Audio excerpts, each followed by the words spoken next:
I still remember the time when I had already received the news that I had been admitted, but the classes hadn't started yet. I spent 2 days, I was in Boston, and I spent 2 days walking around the MIT campus grinning like an idiot. It's like, this is geek heaven. Enjoy it. And it's good to be back here in front of the STM, folks. The name is Kütt, and I've been doing software for a living for the past 20-something years. Past 10 years, I've been doing software architecture in some form or shape or some way. And I've been on the financial side. I've built internet banks and I've built tax authorities, and I was at Skype for 6 years. And now I'm the architect of the Estonian information system. And I've been in that role for about 6 months, and I'm yet to meet anybody who has a similar role anywhere, which either means that what I'm doing is a really bad idea or a really good one. And I guess we'll find out in 10 years which one it was.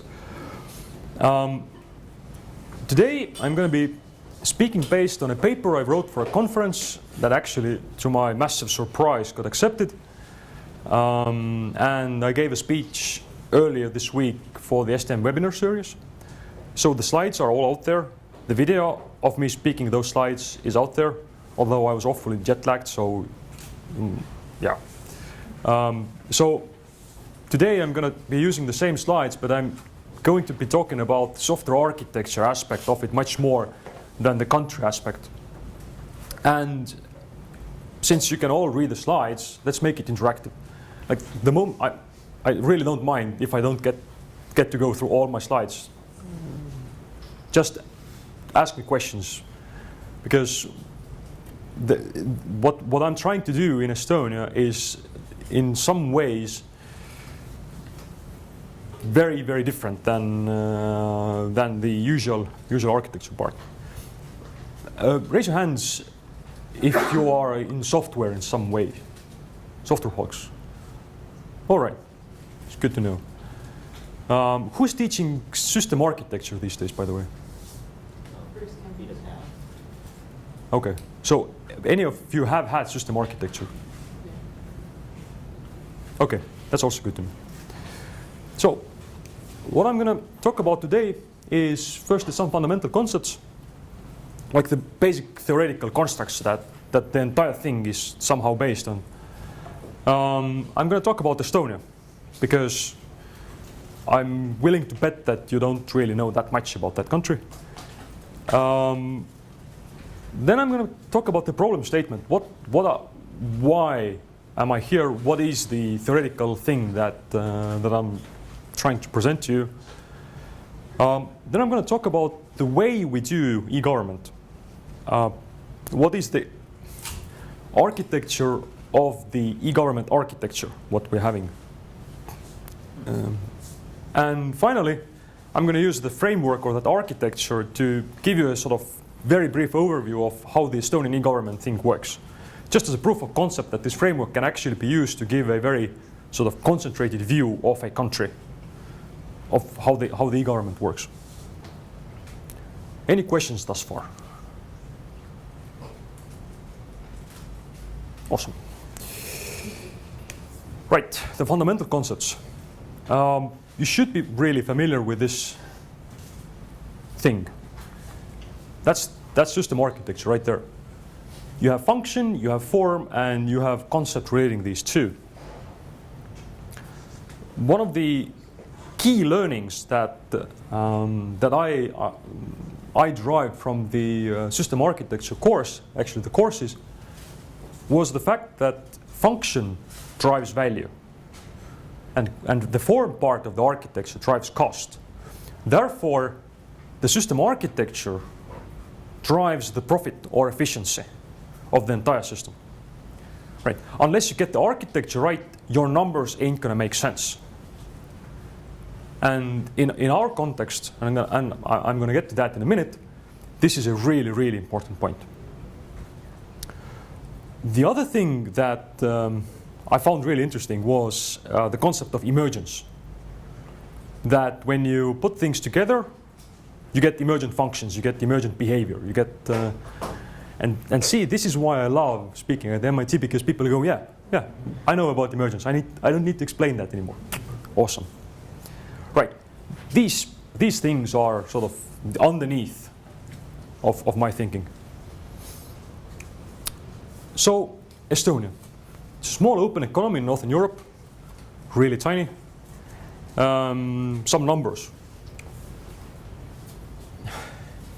Estonia, I think I took these numbers from the World Bank website, and they only give the sort of numbers without decimals. And the Estonian population is actually 1.3 million, not 1. So we are so tiny that 1/3 of our population is effectively a rounding error in the mind of World Bank. Some comparison also, if you look at the numbers, population density of Singapore, and population density of Estonia. That's some difference. In terms of area, Estonia is about the same of Massachusetts, but the population is less than Boston. And in terms of gross national income per capita, we are Estonia, Latvia, and Russian Federation are roughly on the same peg. Way behind the United States and Singapore. So we are a really tiny country. We regained independence in 1991 from Soviet Union. But I think what is even more important is this image. Anybody taking the Spears class, the high velocity age, this thing should look familiar.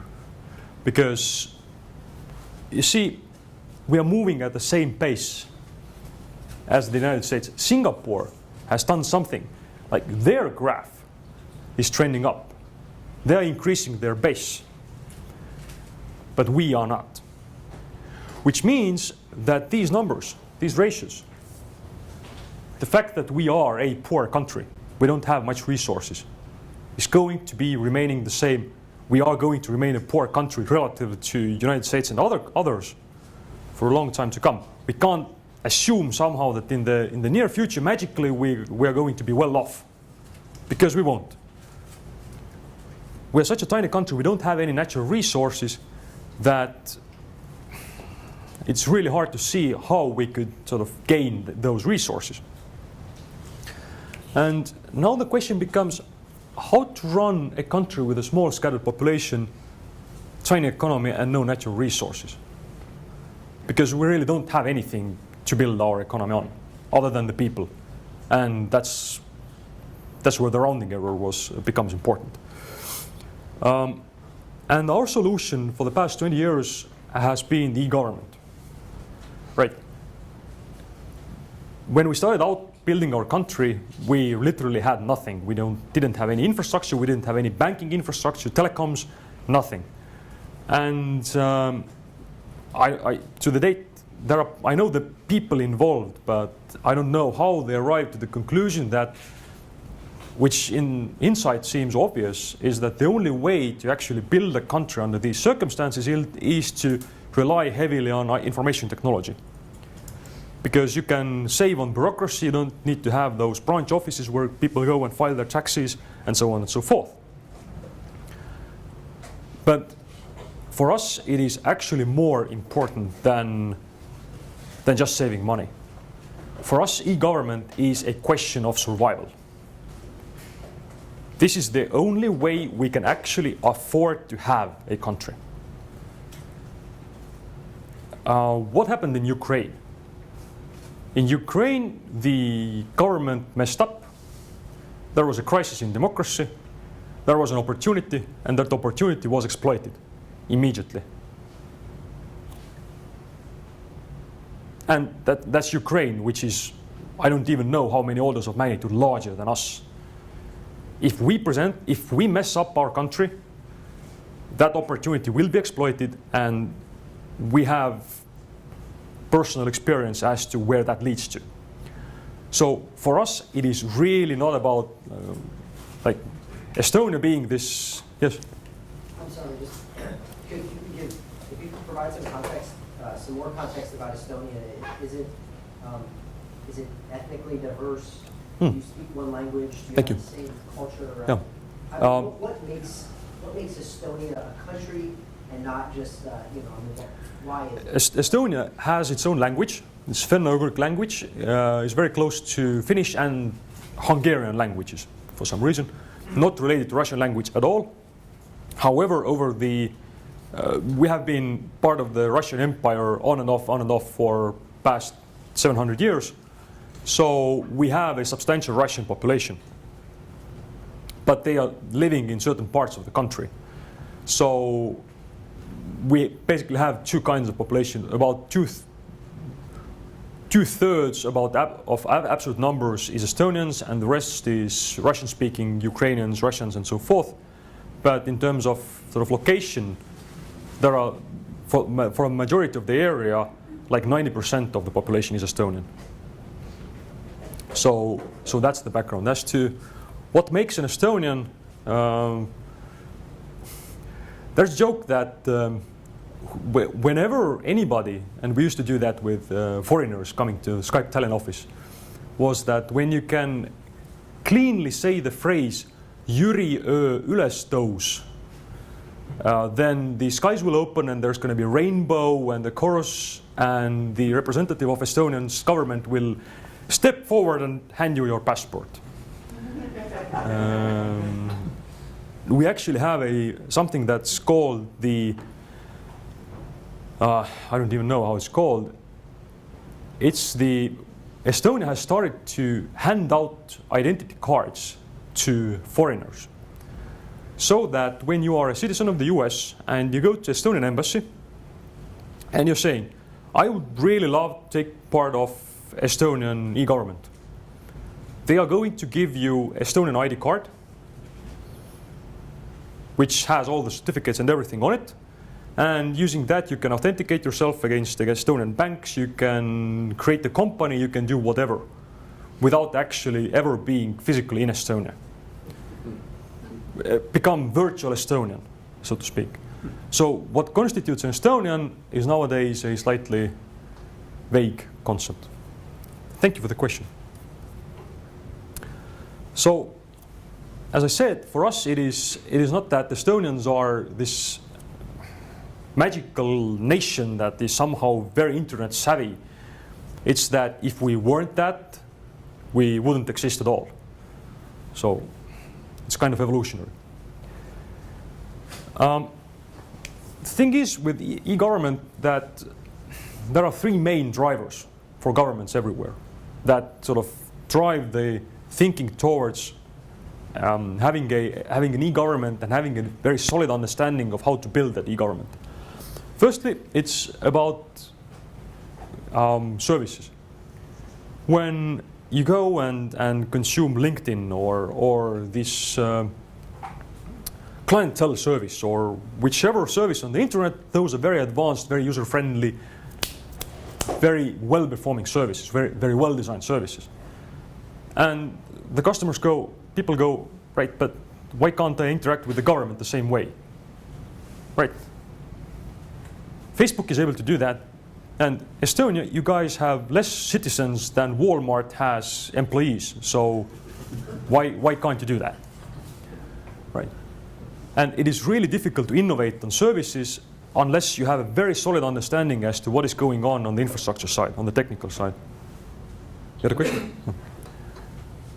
Secondly, there's a question of e-government, of impact of e-government on democracy. The question of emergence. So let's say we take a process, we automate that, we bring technology in. There is going to be emergent behavior. And that is going to have an impact on democracy. And democracy is something you don't want to mess up. Right? You don't. So you need to have an understanding as to what are the pieces that come together to predict and control the emergence. Yes. So, nevertheless, it's really hard to control for emergence. And, you know, mistakes do happen. Even Facebook has had service unintended consequences. One of the major drivers around government services here in the US is that even a small malfunction can result in large litigation. Is that a problem or a concern for you guys? I mean, what's the risk of doing it early but maybe not getting it perfect versus, you know, architecting the hell out of it and making sure that your risk is really, really, really minimized? I think Estonian, we have taken a very, very opportunistic approach. Because think back to when we started in 1991. Amazon wasn't around. Internet was around, but wasn't really, sort of hasn't taken off. And we really didn't have anybody to actually rely on. So we just did it the way we figured like it would work. It's very, very practical, very, very down to earth, very sort of this very practical thinking. We didn't think about architecture. What I'm telling you is sort of in retrospective that if you look at the history, well, this is how it works out. But in real life, people just do what seems best in those circumstances. And yes, there are outages, but so not just outages, but I guess so. You know, if there's a service that's not operating correctly, there's a bug you don't know about, and somebody gets on the wrong health plan. I mean, do people sue the Estonian government over things like that? Just no. Culturally, what's the culture is, why would you? It's our country, so why would you like what? Why? how do you even do that? You should listen to C-SPAN. Yeah. Yeah, okay, no, that's great. So I mean, that gives you the ability to take a lot more risk. Yeah.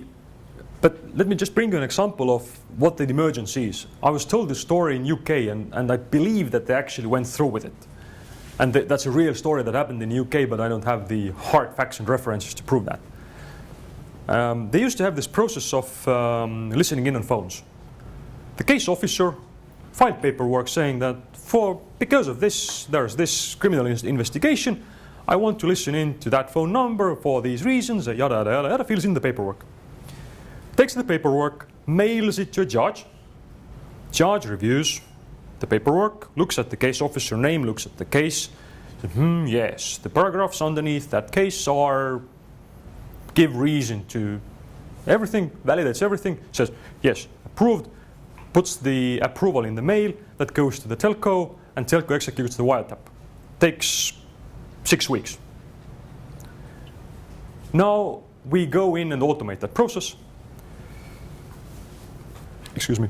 You don't fill in the paperwork, you fill in a web form, press a button, it gets automatically validated because, you know, unless the paragraph underneath your case is within that sort of legal, that is one that actually allows you a wiretap, you're not even presented with a button. The judge reviews, presses a button, and that is executed automatically against the telco system. Wiretap happens within 20 minutes. And something is wrong because the number of wiretaps goes up 2 orders of magnitude. But the letter of law, the law is still being followed to the letter. There's a application process, there's an approval, there's everything. So how did that happen? And that's a typical example of emergence. What happens if you apply technology? Stuff changes, the game changes. And you can't really predict how or even realize that something has changed unless you have an understanding of what pieces actually came together to actually create that new behavior. And finally, there's the cost reduction part, which is, you know, when you're let's say, Prime Minister of Estonia, and you find that this IT thing is getting bloody expensive, and it is. So the most logical solution for you is that, so let's put somebody in charge, that one person who can fix it, or whom we can blame later if it doesn't work out. And let's just consolidate all of the IT, bring all of the servers in one room, let's just have this one IT organization, centralized control, and everything's fine. What happens is that removes the connection between the business and the IT. The IT business alignment suffers. If you have the IT organization centralized, but let's say the tax office is not, then how does the tax officer actually interact with the IT to get their problem solved? It becomes very difficult. In the IT industry, it's called IT business alignment. And unless you have a very good understanding of the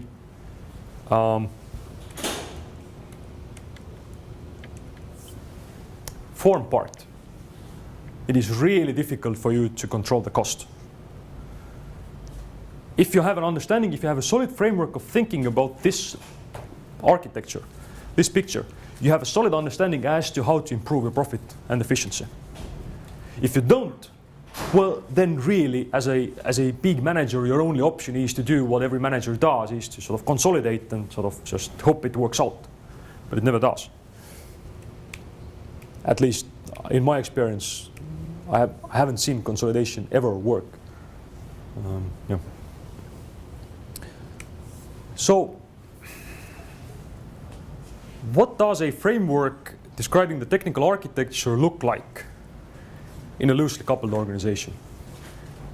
The more I think of it in preparation of this speech and the paper as well, the more I realize that at certain level in organizations, it is really important to think about the architecture of the architecture. How do you set up the architecture in a manner that actually works in that current situation? And the main reason I'm talking about it here is that it is actually a very widely spread problem. Let's think about the Joint Strike Fighter program. Everybody familiar with Joint Strike Fighter, right? Must have been in the news, in the US, right? If you think about it, it's a loosely coupled organizational setting. You have different parties who have different funding, who have different set of goals, who are working together to create one system. So how do you architect the architecture in a manner that it actually caters for all of the different parties and still yields a reasonable architecture and still yields a reasonable aircraft? Standards bodies, the entire internet. It is a collection of loosely coupled organizational bodies working together, trying to architect something. And the way they work together, the way that architecture is structured becomes very, very important for the success. And a democratic country is inherently a loosely coupled organization. What democracy does is, very fundamentally, it distributes power. It makes sure that there is nobody who can abuse that power, which of course means that there is nobody really in control either. Which means that from the architecture perspective, I have no leverage whatsoever. Like, I have zero team, I have no people, I have no money. I have absolutely zero leverage because, well, you know, in a democratic country, the tax board or the pension board or the health board or whichever agency, they are given funds to do whatever they want.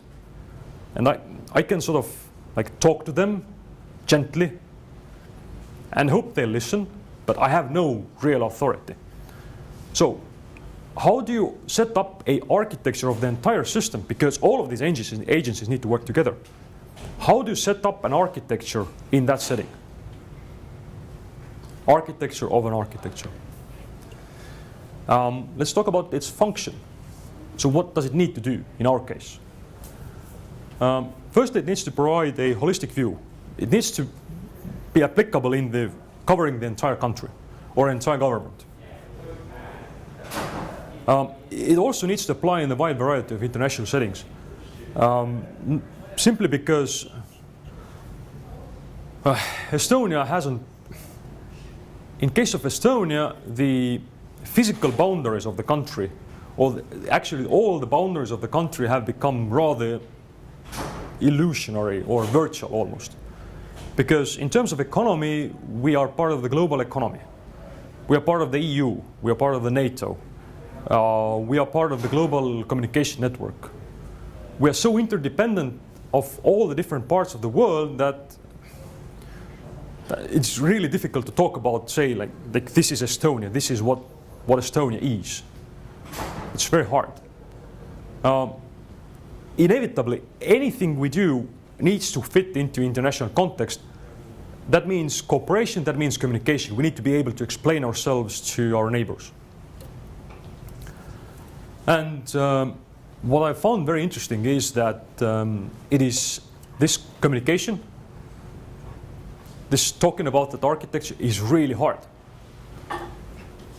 Your question about how do two people sue the government.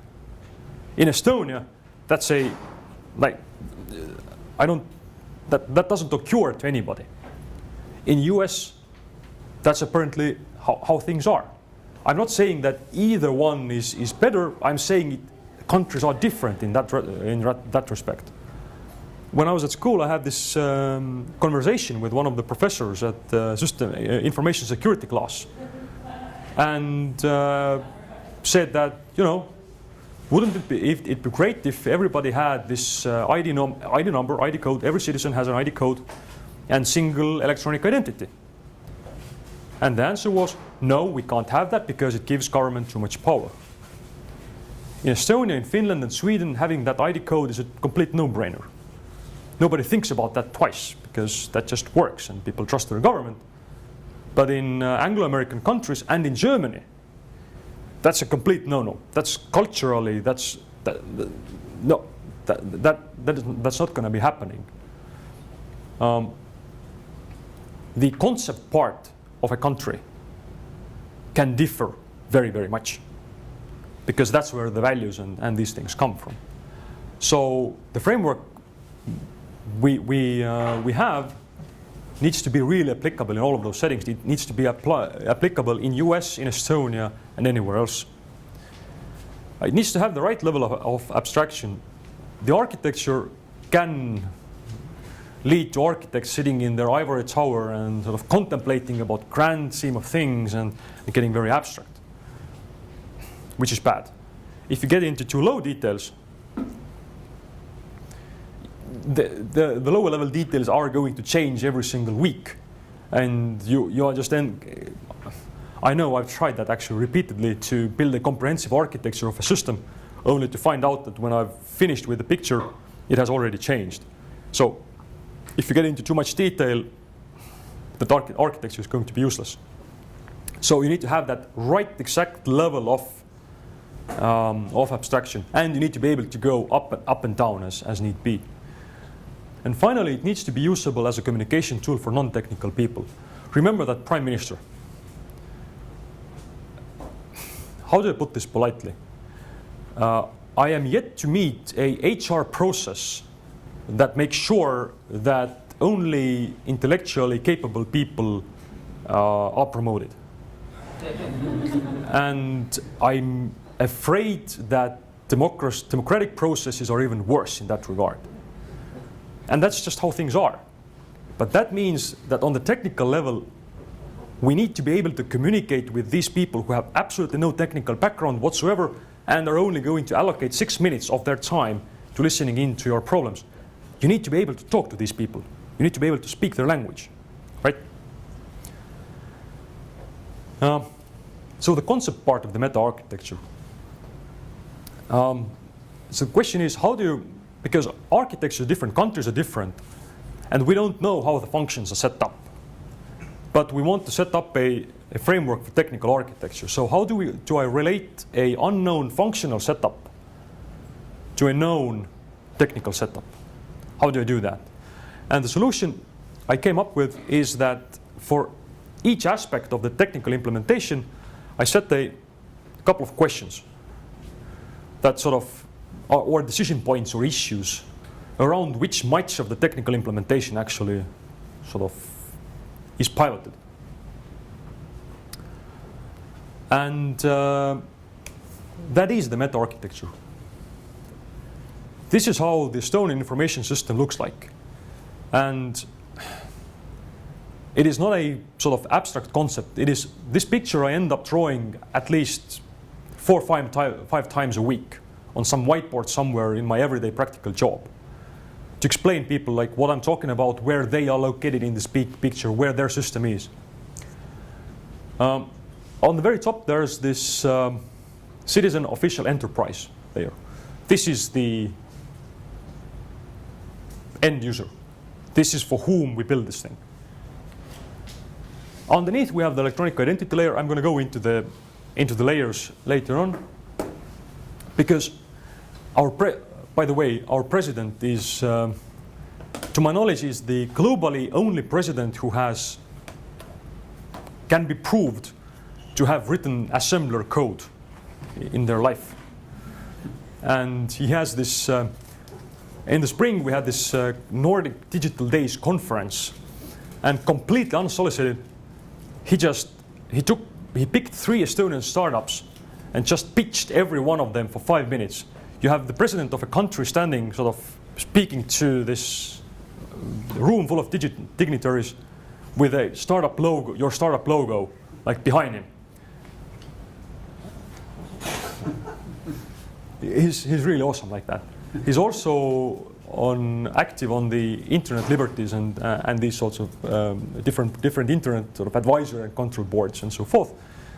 And he's also known to have. We had this really old school famous punk musician who turned 50 last year, and apparently he received on his day of his birthday, he received like 9 a.m. phone call from the Estonian president congratulating him on. It's like Obama calling the last surviving members of the Ramones. It's like that level of interaction.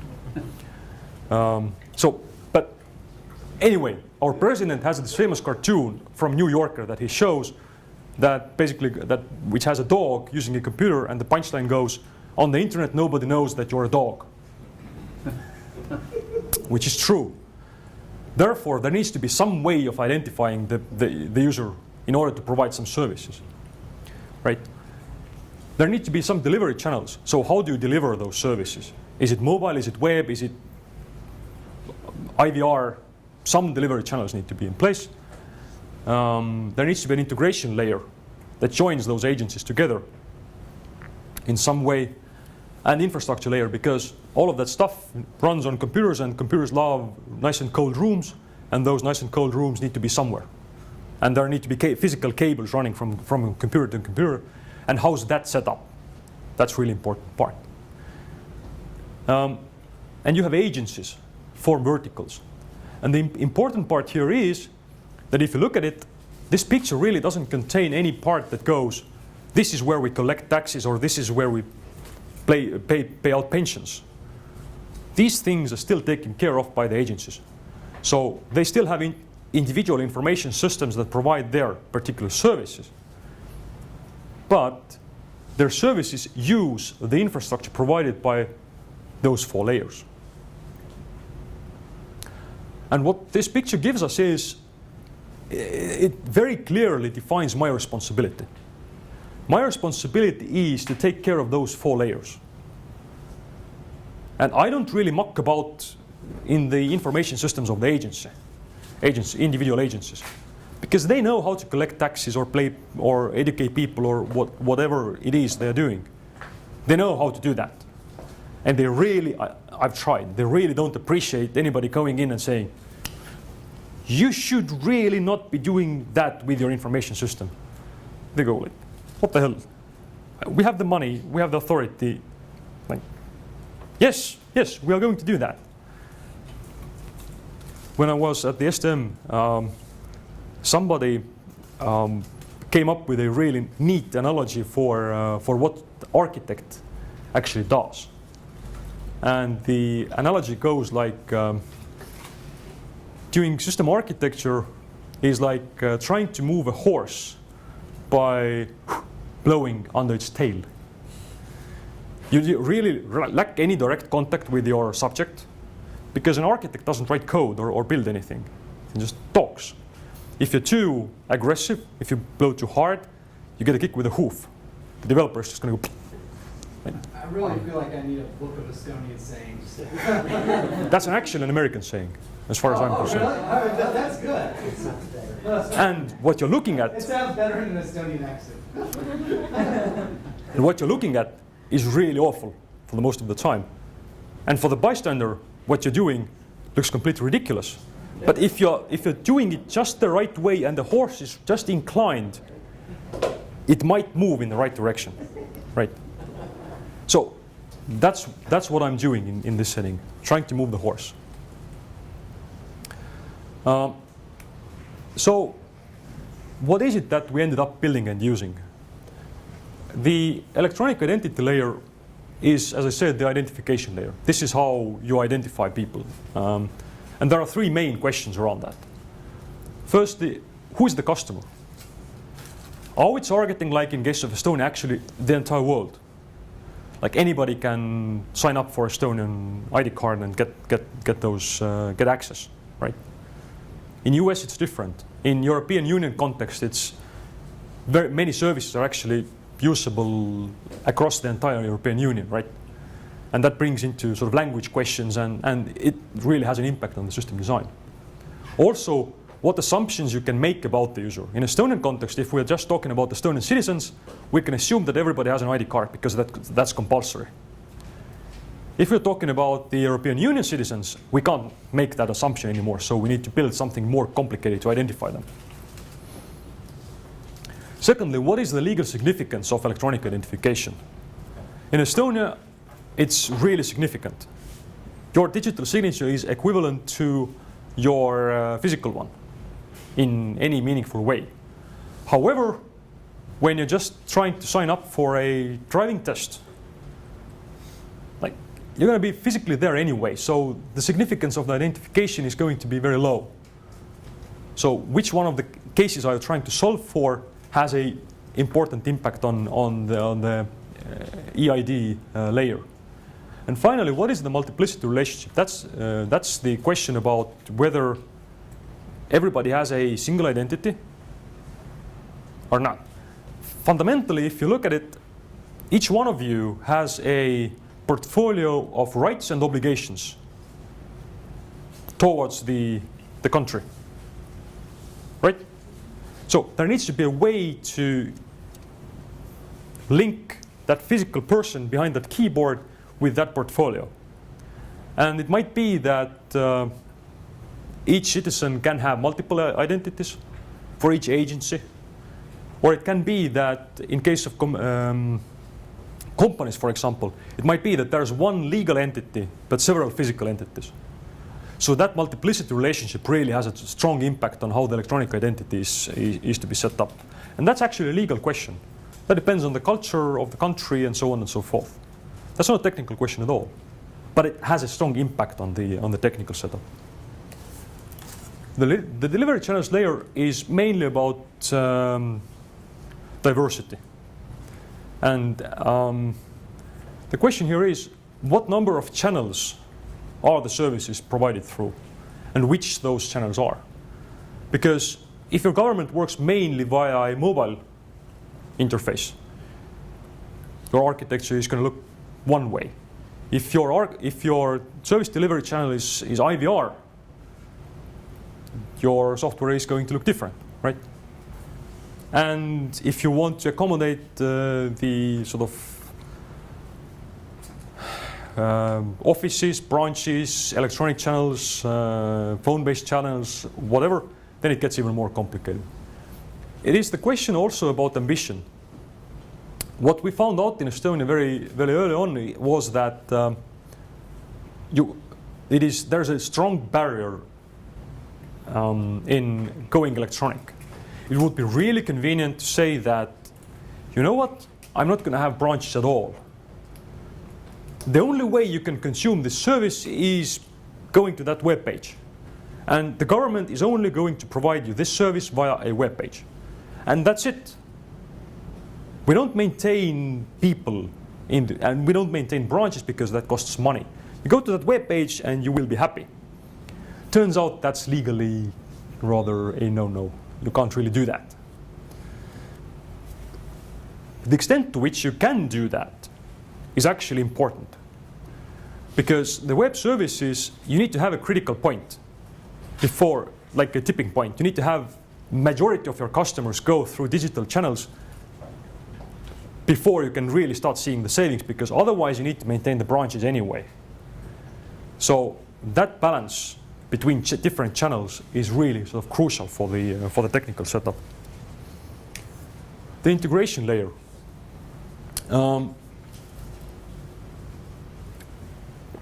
Joins different agencies together, because if I'm going and trying to register a company,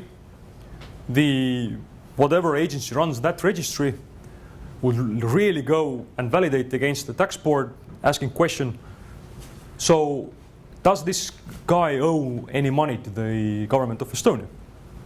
Because if you do, you're trying to set up a new legal entity, so you are trying to avoid taxes, right? So you shouldn't really be allowed to do that. So that means the agencies need to have a way to talk to each other. And the question here is, to what extent are the services centralized?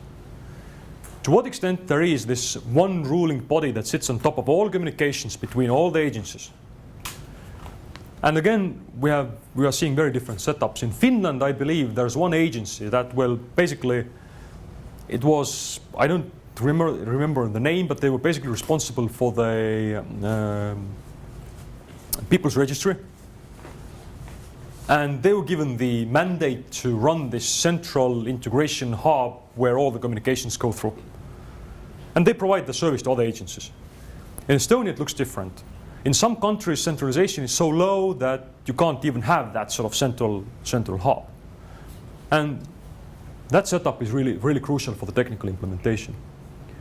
Secondly, there's a question of integration paradigms. And that is very much a cultural issue. In Europe, we can clearly see that there are countries that attempt to go digital by basically mimicking the paper services. Instead of moving a paper document, they move an electronic document. And when you try to tell them that, so why? Because the reasons the paper document was being moved in the first place are rooted in somewhere in 17th century. So why do you want to sort of replicate that electronically? Because a bad idea implemented electronically is still a bad idea. They go, well, this is the way it has been done, and changing it is too troublesome. And that's a perfectly valid question. So you can either do the integration via document, so that you replicate that document movement. You can sort of split up that document into data, sort of elements of data. Oh, let me bring you that tax collection example again. In the documents world, the tax authority of Estonia would issue an electronic document saying that I don't owe Estonian government any money. In the data-driven world, the Estonian Tax and Customs Board would offer an API for other agencies to go and validate. The input is my ID code, and output is the amount of money I owe Estonian government. And the service-driven integration paradigm is where the agency gives my ID code to the Tax and Customs Board, and the answer is yes, it's a trustworthy person, or no, it's not a trustworthy person. Based on all the logic and all the payments and all the taxes and the people I'm related to in the tax authorities world, they provide a service on top of that data. Not just raw data, but a service. And if you think about it, and that is actually a very, very difficult point in international cooperation, because other countries usually are very much document-based. But in Estonia, that document doesn't even exist, because companies can change. The entire thing is set up in a way that the companies can sort of file their taxes any minute and change the declarations later and so on and so forth. The amount of money you owe the government can change any minute, any hour. Therefore, any sort of document issued saying that this company or this person doesn't owe the government any money is completely meaningless. On the other hand, all the neighboring countries demand that in their tender processes there is this paper that goes, this company does not owe any money to their government.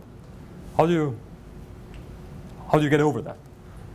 Anyway, that paradigm is really important for the technical setup. And finally, there's the question of privacy and data ownership.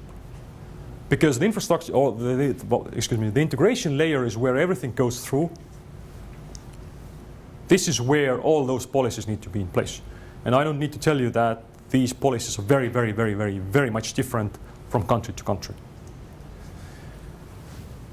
Finally, there's the infrastructure layer. The cool rooms, right?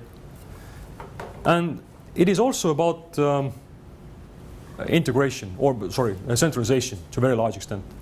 Is there a centralized agency who provides services to others? Is there a cloud strategy in place? And finally, what are the restrictions on actual physical location of the servers? Russia very recently issued a law that says that information concerning Russian citizens needs to be physically in Russia. I don't know how they're going to be imposing that restriction on Facebook or anybody else, but let them. EU also has a very strong legislation that you can't really do that. You can't really move data about the European Union citizens outside European Union. US has the same regulations. At the same time, within EU, we can move the data around within certain restrictions, right? So that basically is the question, can I just deploy my entire e-government service to Amazon or not? It would be awesome if I could do that. That would remove a whole lot of headache. But I can't, because the servers are located God knows where. Or are they? Difficult questions. Any questions thus far? I noticed that fueled by this wonderful drink, I've been speaking too much.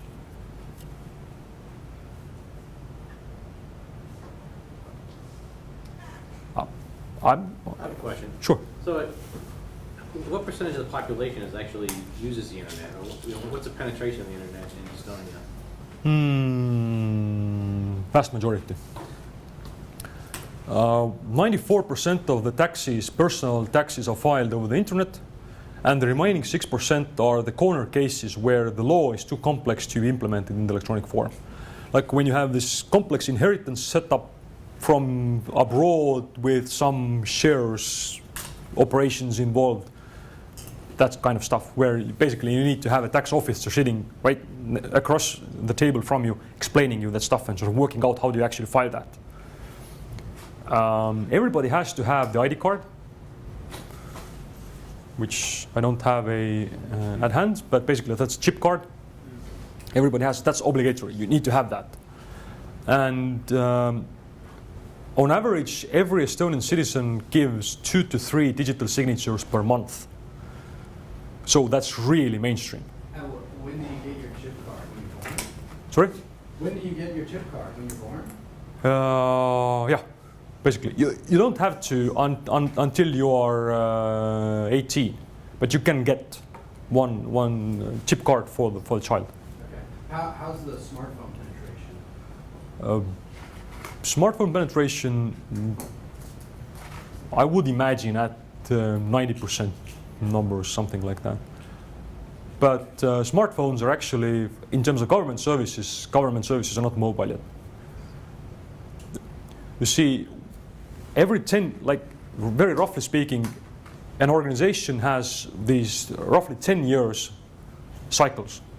That every 10 years they need to sort of go and reinvent and sort of relook at how things are done. And we are right in the end of the second cycle of ours. So we are realizing that bloody hell, where did this iPhone thing come from? I see. So you'll pick up mobile as part of your strategy the next cycle. Yeah, we're trying to. Yes. Just so the digital signature is, I'm guessing it's like it's a combination of what you have, that ID card, and what you know, some PIN number. Mm-hmm. Is how that Yeah. works. And how does the Estonian law deal with, identity fraud? It doesn't. It doesn't, It declares that you need to have this ID card. You are not under any circumstances tell anybody else those PIN numbers. And that's it. So if you do, I can't help you, sorry. so you don't have old ladies or writing the numbers down and pinning it to the card? Or Yes, yes, yes, yes, yes. There are cases like that occasionally, but not in any significant numbers. Not to the grinding halt of the government? No, no. We had this when I was back when I was running the IT for the Estonian Tax and Customs Board. Thus, all of the Tax and Customs Board examples. There were two countries that had higher electronic tax filing rates than us. One was Iceland, the other one was Singapore. Singapore was kind of far away, so we went to Iceland to see how on earth did they do that. And at that point in Singapore, the way it works was like so that because of the companies filing all the taxes, the tax authority basically had all the information about your income anyway, and from the banks and so forth. And they sent every single taxpayer, all 300,000 of them, a physical mail saying, this is your tax declaration, and if you do not like what you're seeing, enter this 6-digit or 8-digit or whatever number at this web address and change it. And we went like, oh my God, you can't do that. That's just insecure. Like anybody can open your mail and then look at the number and then change your taxes, and that's like, how do you? And the Iceland guys were like, you're not supposed to do that. You're just not. And they said that they had fully realized that that's a possibility, and they have a backup system in place. That whenever there's a first case where that system gets abused, they turn off the old system and they switch to bank federated authentication. At that point, they had run the system for 5 years, no complaints whatsoever. Not a single person was doing what they're not supposed to be doing. Right, goes back into country differences, cultural differences, what you can do in a country and what you can't. Day one here. Right. So, actually, before going into the Estonian setup, any further questions? Because I do realize that I am almost out of time.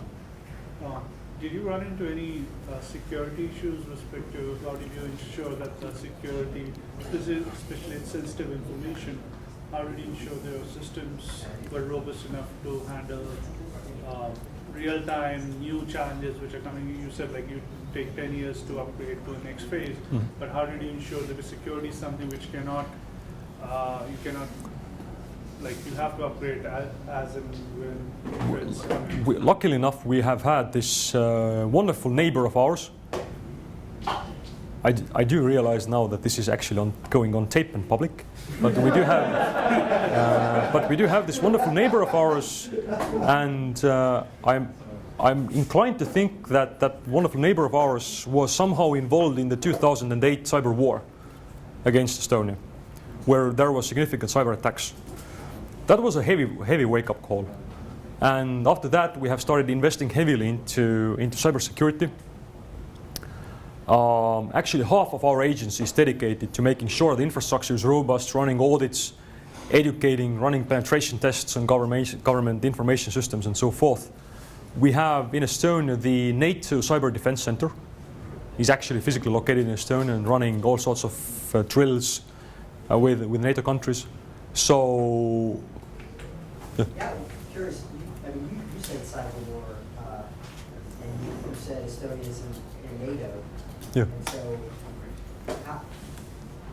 is that a term that you use in Estonia, or how does because again, how do you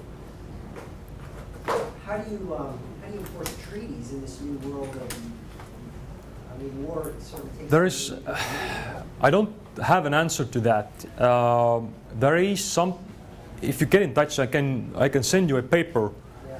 that was actually written by the NATO Cyber Defense Center around the very topic that's called the Tallinn Memorandum or something like that. That actually details the legal aspects. So what is cyber war and how do you think about that sort of legally and these terms? So if you get in touch, I can send you these papers.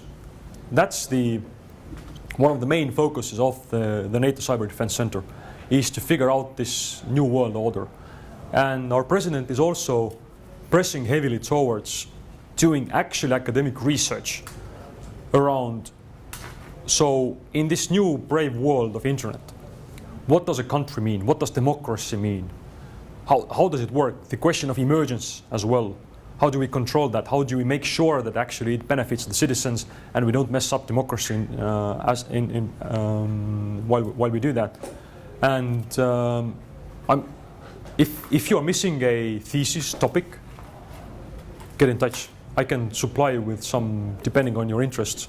There are many interesting things to research around what we are doing, and we have some data available. And I would really welcome you to come and take a stab at researching Estonia in that sense.